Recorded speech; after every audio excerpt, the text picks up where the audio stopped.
Aafia Siddiqui FBI की top list पर थी।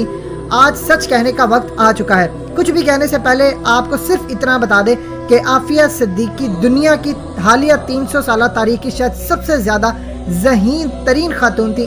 इन जैसा दिमाग शायद ही किसी के पास हो और यही वजह बनी उनके तमाम मामलात की। 2 मार्च 1972 को आफिया सिद्दीकी कराची में पैदा हुई। एक बात याद रखिएगा कि आफिया सिद्दीकी न्यूरो साइंटिस्ट थी, न्यूरो सर्जन थी। आफिया ने अमरीकी रिसर्च यूनिवर्सिटी MIT बैंडीज यूनिवर्सिटी से तालीम हासिल की। आफिया 1990 में स्टूडेंट वीज़ा पर अमेरिका की रियासत टेक्सास में पढ़ने गई। इसका एक भाई पहले से वहाँ मौजूद था जो आर्किटेक्चर बन रहा था। आफिया सिद्दीकी को ना फिल्मों का शौक था, ना म्यूजिक का, ना नॉवेल्स पढ़ने का, ना न्यूज़ का, किसी चीज़ का शौक नहीं था। सिर्फ 2 ही शौक थे, एक पढ़ाई और दूसरा दीन इस्लाम का प्रचार। 1992 में आफिया सिद्दीकी ने $5000 का अवार्ड जीता अपनी रिसर्च की वजह से। 1995 में आफिया सिद्दीकी की शादी हो गई इंसेथियोलॉजिस्ट अमजद मोहम्मद खान से, जो बाद में CIA का बहुत बड़ा मोहरा बन गया। उसी ने CIA के एजेंडे पर सारा खेल खेला। आफिया सिद्दीकी के 3 बच्चे थे। मोहम्मद अहमद जो 1996 में पैदा हुआ, इनकी बेटी मरियम बिनते मोहम्मद और तीसरा बेटा था सुलेमान। 2002 में इसकी पैदाइश हुई। अब शुरू होती है असल कहानी आफिया सिद्दीकी की। आफिया सिद्दीकी एक न्यूरो सर्जन थी, बायोकेमिस्ट्री पर काम कर रही थी। इसकी रिसर्च इतनी जबरदस्त कि आज तक अमेरिका के बड़े बड़े साइंसदान भी वो रिसर्च तैयार ना कर सके। अमरीकियों को खतरा था कि आफिया सिद्दीकी पाकिस्तान के साथ, इस्लाम के साथ गहरा ताल्लुक रखती हैं और इसकी यह रिसर्च बायोलॉजिकल वेपन्स बनाने के काम आ सकती है। आफिया सिद्दीकी अमेरिका की अफगानिस्तान के जंग के खिलाफ थी।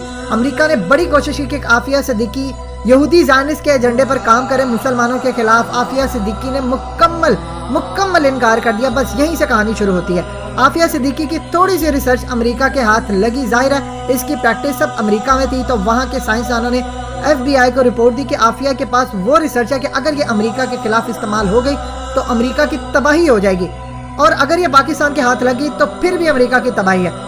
क्योंकि आफिया पाकिस्तान रहना चाहती थी, वो अमेरिका नहीं जाना चाहती थी, वो पाकिस्तान में रहकर काम करना चाहती थी। अमेरिका चाहता था कि ये रिसर्च आफिया सिद्दीकी की उसको मिल जाए, जिससे वो दुनिया को तबाह करने के लिए इस्तेमाल करे। अमेरिका से मुराद इसराइली यहूदी ज़ायनिस्ट जो वहाँ पर काम कर रहे थे। आफिया सिद्दीकी की 2002 में अपने खामन से तलाक हो गई और आफिया सिद्दीकी को कहा गया FBI ने कि आप काम करें हमारे लिए। जब उन्होंने ना माना तो इसके खामन को, जो CIA का एजेंट बन चुका था, इसके खिलाफ इस्तेमाल किया। उसके खामन ने बयान दिया कि इसका अलकायदा से ताल्लुक था, इसका इसके साथ ताल्लुक था। उसने इल्ज़ाम लगाया कि इसकी अमर अल बलोची से शादी भी हुई है, जो खालिद शेख मोहम्मद का भांजा था, जिसने इसराइली यहूदी ज़ायनिस्ट जो अमेरिका की नेशनलिटी लेकर सहाफ़ी के रूप में पाकिस्तान आया, डैनियल पर उसको कत्ल किया। लेकिन ये एक मन गढ़ंत कहानी थी, बिल्कुल इसी तरह जिस तरह 9/11 एक बहुत बड़ा ड्रामा था। आफिया सिद्दीकी की रिसर्च पे काम लेना चाहिए था हमें हर सूरत। FBI ने इस पर इल्जामात लगाया कि वो अलकायदा की एजेंट है, कभी कुछ कभी कुछ। 2003 में परवेज मुशर्रफ ने अपनी ज़िंदगी की सबसे बड़ी गलती की। मुशर्रफ को चाहिए था जनरल ज़ियाउल हक की तरह, जिस तरह उन्होंने अमेरिका को धोखा दिया और पाकिस्तान को एटमी मुल्क बनाया, इसी तरह उनको चाहिए था कि आफिया सिद्दीकी को अंदर खाते, इसकी रिसर्च इस्तेमाल करते और पाकिस्तान के साइंटिस्ट तैयार करते। मगर परवेज मुशर्रफ ने इसको अमेरिका के हवाले कर दिया और इसका जिक्र अपनी किताब में कर चुके हैं और बताया गया कि अमेरिका ने इनको रिवॉर्ड भी दिए थे। और बाद में इनकी किताब का जब उर्दू तर्जमा छपा तो इसमें यह पैराग्राफ निकाल दिया गया। 5 साल तक किसी को ना पता चला कि आफिया सिद्दीकी कहाँ है। इसके पीछे इसराइली थे, भारतीय भी थे। किस तरह इन्होंने इस्तेमाल किया, ये एक बड़ी दर्दनाक दास्तान है। जब आफिया सिद्दीकी को बग्राम जेल तक पहुंचा दिया गया तो वहाँ इनके साथ MIT यूनिवर्सिटी में इनके साथ पढ़ने वाले हिंदू स्टूडेंट को इसराइली यहूदी ज़ायनिस्ट ने भेजा कि वो जाकर आफिया सिद्दीकी से इंटरोगेशन करे, सवाल जवाब करे और आफिया सिद्दीकी से तमाम रिसर्च ले ले। वो आफिया को कहते थे कि अपनी तमाम रिसर्च हमें दे दो, जो सीखा है वो हमें बता दो, हम तुम्हें यहाँ से निकलवा देंगे। ये एक ट्रैप था। उन्होंने इसके बाद आफिया सिद्दीकी को कत्ल कर देना था। आफिया सिद्दीकी को पता था कि यहूदी ज़ायनिस्ट के भेजे हुए करिंदे हैं, उन्होंने इनकार कर दिया। आफिया को पता था कि अगर उन्होंने रिसर्च दे दी तो इन्होंने बहुत ज़्यादा खतरनाक हथियार बनाकर मुसलमानों को तबाह करना है। आफिया को इतना टॉर्चर किया कि बग्राम जेल से छूटकर आने वाले कैदी बताते हैं कि एक सेल से एक औरत के चीखने की रातों को आवाज़ आती थी। इन आवाज़ों ने हमें आज भी जहरी मरीज बना दिया। हम जहाँ जाते हैं आज भी वो आवाज़ें सुनाई देती हैं। तो सोचिए कि आफिया सिद्दीकी के साथ क्या हाल किया होगा, इतना जुल्म किया। फिर आफिया को उन्होंने इंजेक्शन लगाए। अब सोचिए जहाँ अमरीकी यहूदी ज़ायनिस्ट हर किसी को मार देते, उन्होंने आफिया सिद्दीकी को क्यों जिंदा छोड़ा? सिर्फ इसीलिए कि वो इसकी रिसर्च लेना चाहते थे। उन्होंने आफिया को इतना टॉर्चर किया, ऐसे इंजेक्शन लगाए, जुल्म किया कि वो अपनी रिसर्च भूल जाए, वो ज़हनी मरीज बन गए, वो अपनी तमाम रिसर्च भूल जाए। ये इनका मकसद था। जब वो नाकाम हो गए आफिया को मनवाने में तो उन्होंने इसको ज़हनी मरीज बना दिया।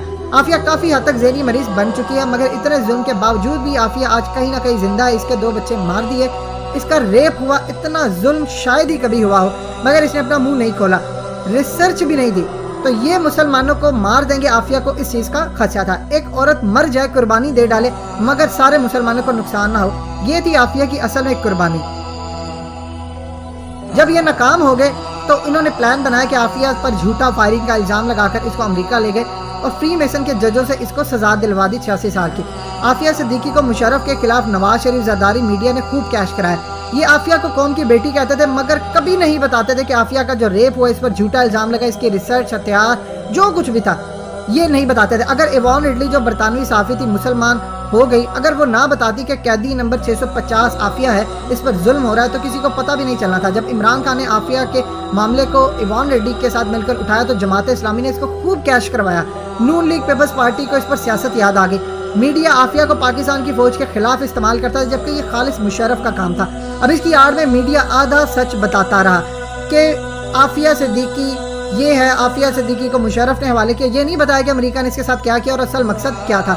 नवाज शरीफ जब इक़्तिदार में आया तो ओबामा की तरफ से कहा गया कि अगर पाकिस्तान खत लिखता है तो आफिया सिद्दीकी की जान बख्श भी सकते हैं और इस पर काम भी कर सकते हैं, लेकिन फ्री मेसन, इल्यूमिनाटी, CIA ने बिल्कुल इनकार किया और नवाज शरीफ को मना कर दिया।